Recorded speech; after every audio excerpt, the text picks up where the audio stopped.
So I feel like most of the time, my life is just like this constant like cycle of just like thinking and feeling, but mainly just like everything is feeling based, and that's how I cut hair.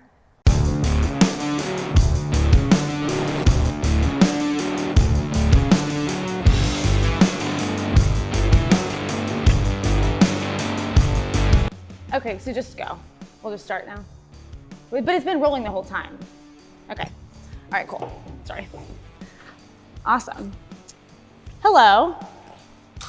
I'm Emily, and this is Joe. Everybody say hi to Joe. Hi, Joe. Everybody? Everybody? Cool. Joe, do you give consent for me to call out all your flaws? Absolutely. Especially about your head shape? No safe words. Okay, perfect. No safe words. Okay. The idea of this haircut is to basically assume that the wind or life will push it in every direction, and if we cut it in the way that it wants to lay and the way that it wants to grow, then regardless of how it's disrupted, it'll look like it's imperfectly laying in all of the right places. The idea is lived in and natural, combed back, and grows out really well.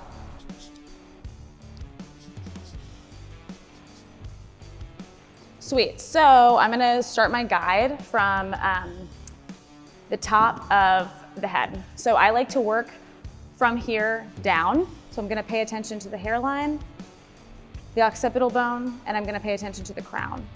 I'm gonna find my guide from the top, and like I said, I'm gonna work from the top down. I'm gonna start off by pulling a piece from the crown, and I'm gonna pull a piece from the front of the hairline in the center, and I'm gonna meet the two.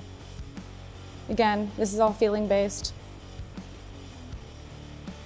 I'm gonna basically take the guide from the front and I'm gonna make it slightly longer in the back, and I'm just gonna connect it to here.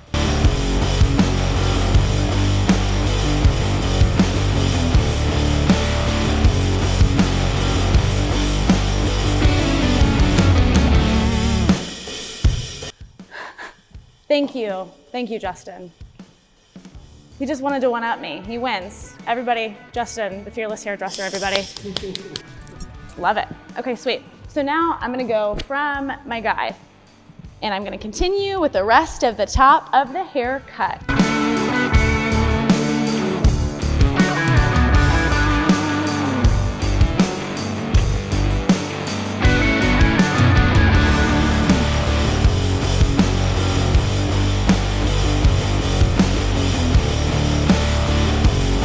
The length in the front I want to preserve, so even if I feel like there's some pieces that need to be detailed that aren't like perfectly symmetrical, there might be some like, you know, some imperfections that pop out that aren't like exactly even throughout. I'm going to go back and texturize, and those pieces probably just kind of make the overall shape of the haircut customized to Joe. So not your average Joe.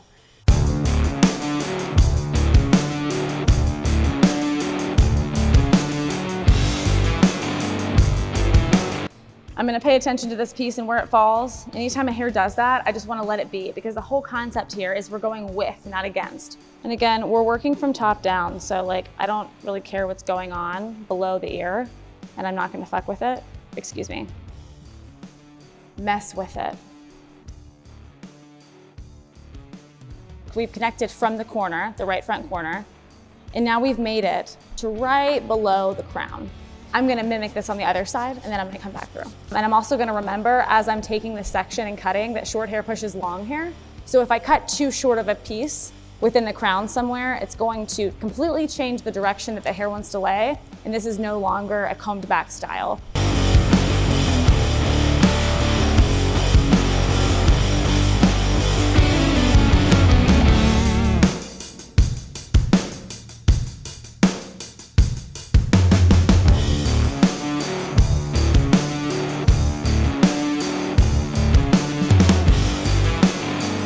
We've cut here, and we've cut here. So now we're literally just taking the widest point down. So I created my guide with a diagonal back section, and now I'm gonna blend in basically the rest of my guide by point cutting and slide cutting. I know this is the front of my guide. So I'm just gonna look at what's opaque versus transparent, And I'm gonna create more transparency where it's needed. Okay, sorry, I was just trying to make you smile, but it didn't work. To me, it looks pretty balanced. So I'm gonna go ahead and work from here down now, and then we're gonna tie the back.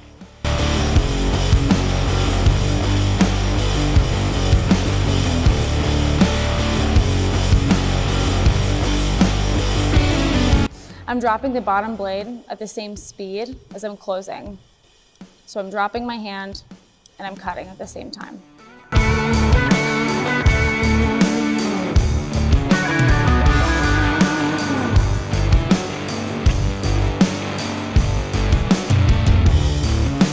Oh, did you get that? That was a good catch. Did you see that? That was so good. That was a really good catch.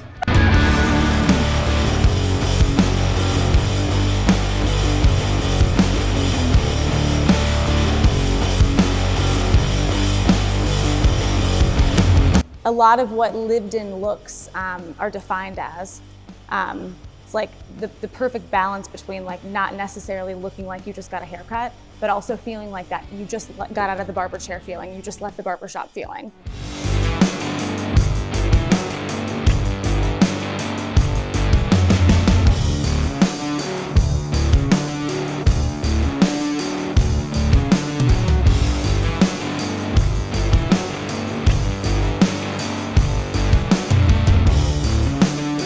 So look one, we use paste. There is a medium flexible, very workable, malleable finish to the paste. I'm gonna build from there into a second look with the texture spray. It's basically like powder and sea salt spray in an aerosol can. So I would like to apply this to hair that's dry. I've never tried to apply it to wet or damp hair before.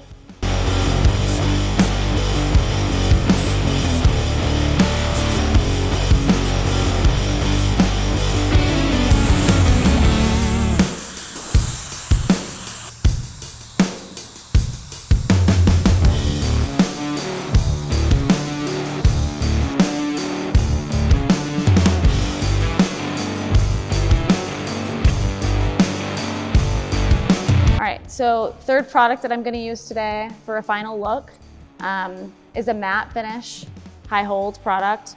Again, I'm gonna use the back of my finger to distribute the product on the palm of my hand to emulsify evenly between both.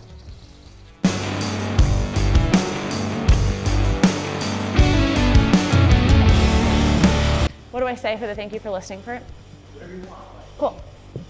So thank you so much for listening to my artistic approach to experiencing creativity or the creative experience in general. I hope you learned something. I hope that you can take something from whatever technique that I used and you can apply it to your own lifestyle and day-to-day.